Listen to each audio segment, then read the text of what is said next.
এই যারা যারা এই হাতে ধরে এই মোবাইল ধরে রাখছেন, আপনাদের এই অসভ্যতা, এটা নামা। এই হাতে ধরা সবগুলো মোবাইল নামান।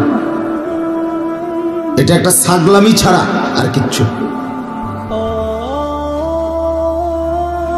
একটা শব্দ, এই যারা মোবাইল এরকম ধরে রাখে, একটা শব্দ তার কলিজার ভিতরে ঢোকে না। তার সব কিছু মোবাইলেই জমা হয়। পরে গিয়া দেখে কার পরের দিন আওয়াজ ভালো হইছে না, ছবি ঠিক মতো উঠছে না, দূর দূর দূর দূর কিরম দেখা যায়, এই দিছে অ্যাক্টিভ ডিলেট। তো তুই অপদার্থ এতক্ষণ মেহনত করলি কেন? এটা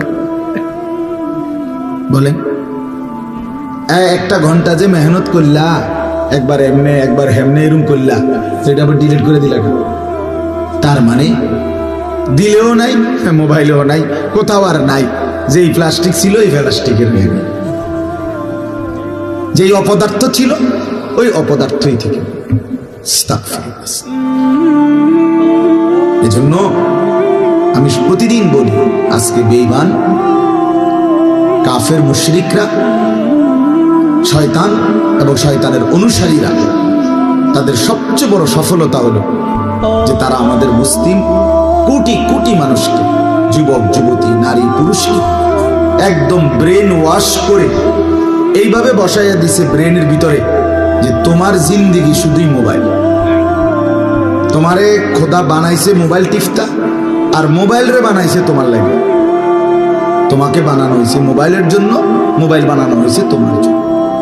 যার ফলে মুসলমানের ছেলে পেলে সারাক্ষণ ফিকির, উঠতে বসতে চলতে ফিরতে হাঁটতে খাইতে ঘুমাইতে, পেশাব পায়খানা, রাত গভীর 24 ঘন্টার ফিকির মোবাইল।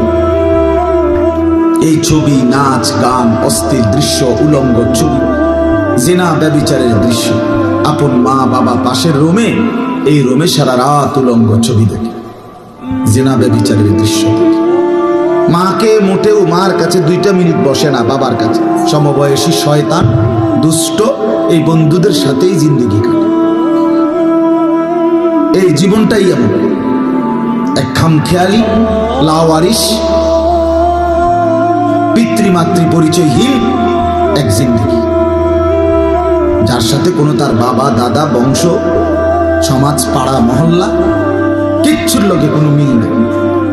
আমি তো সবসময় এটা, এই যে সমস্ত ছেলেদের চুল সামনে পিছনে ডানে বামে বড়, তোমরা মূলত সহজ হিসাব, তোমরা মা হারা, বাবা হারা, বংশ হারা, ইজ্জত হারা, সমাজ হারা। কারণ তোমাদের এই চুল চেহারার সাথে তোমার বাবা, তোমার দাদা, তোমার বংশ, তোমার দেশ, তোমার পাড়া, তোমার মহল্লা, তোমার জাতি, তোমার আল্লাহ, তোমার রসুল, তোমার কোরআন, তোমার সুন্নাহ, তোমার এলাকার কোনো আলেম, কোনো ভদ্র মানুষ, কোনো দিনদার, কোনো নেককার, কোনো নামাজি, কারোর সাথে এটার মিল নাই। তাহলে এটা তুমি কোনখান থেকে নিলা? তার মানে তুমি এই সমাজচ্যুত এক সন্তান, তুমি এক সমাজচ্যুত সন্তান, তুমি মা বাবার বন্ধন ছিন্ন এক সন্তান। এটাই বাস, যে তুমি তোমার মা রাখ, তোর মা, মা দিয়ে আমি কিনব। আমার দরকার হইল, আমার পছন্দ হইল মোবাইলের ওই কোনো বেঈমানের মডেল, কোনো কাফেরের মডেল। এইভাবে জিন্দেগি পার হয়ে যাবে, ঠিক আছে, কিন্তু কবর আখেরাত পার হবে না, পার হবে না দোস্ত। জীবনটা মোবাইলের জন্য না, জীবনটা আল্লাহ তাআলার গোলামির জন্য। আল্লাহ তাআলা ইবাদতের জন্য বানিয়েছে, ইবাদতের জন্য। আপনারা এই বাচ্চা সারা ভাইবেন আপনাদের সন্তানের দিকে, যার এক বিন্দু কোনো অনুভূতি নেই, কি করে না করে, কেন করে, কোথায় করে, কোনো টাইম নাই, টেবিল নাই, হাঁটা চলার কোনো সিস্টেম নাই ইসলামের সাথে, আল্লাহর কোরআনের সাথে, রসুলের তরিকার সাথে। হ্যাঁ, এটা হাইওয়ান জানোয়ার ছাড়া আর কিচ্ছু কিচ্ছু। আমি তো প্রতিদিন বলি, যে সমস্ত ছেলেরা তোমরা পেশাব করে পানি নাও না, টয়লেট পেপার ব্যবহার করো না, পানি ব্যবহার করো না, তোমরা মাঝে মাঝে কুত্তার দিকে চাই, কুত্তার লগে তোমারে একটু মিলাইয়া নিও, যে তোমার সাথে দেখবা দারুণ মিলতা। প্রয়োজনে কুত্তার সাথে একটা সেলফি তুলে একসাথে, যে আমরা দুই জানোয়ারকে কেমন দেখায় দেখেন। অসংখ্য মানুষ কমেন্টস করে জানাবে আপনাদের দুই জানোয়ারকে দারুণ দেখাচ্ছে, মানাইছে না।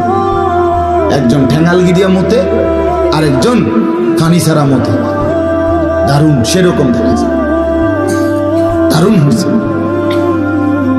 অপবিত্র সন্তান যার শরীর নাফা, পেশাব করে পানি নেয় না, এটা মানুষের কোনো কাতারেই পড়ে না, মানুষের কোনো সমাজেই পড়ে না, এটা কোনো কাতারেই না। ভদ্রতার কিচ্ছু নাই, এটা অপদার্থ, অপবিত্র, এটা অপবিত্র। এজন্য এটা বোঝা দরকার। আল্লাহ তাআলা আমাদেরকে মুসলমান বানাইছে। 800 কোটি মানুষের মধ্য থেকে আল্লাহ পছন্দ করে, আমাদের কোনো যোগ্যতা ছাড়া, আমাদের কোনো তদবির ছাড়া আল্লাহ দয়া করে আমাকে মুসলমান মা বাবার ঘরে জন্ম দিয়েছেন, এই তাফালিং আর এই ফালতু কাজ করার জন্য নয়। এজন্য প্রিয় ভাই, নষ্ট হইও না।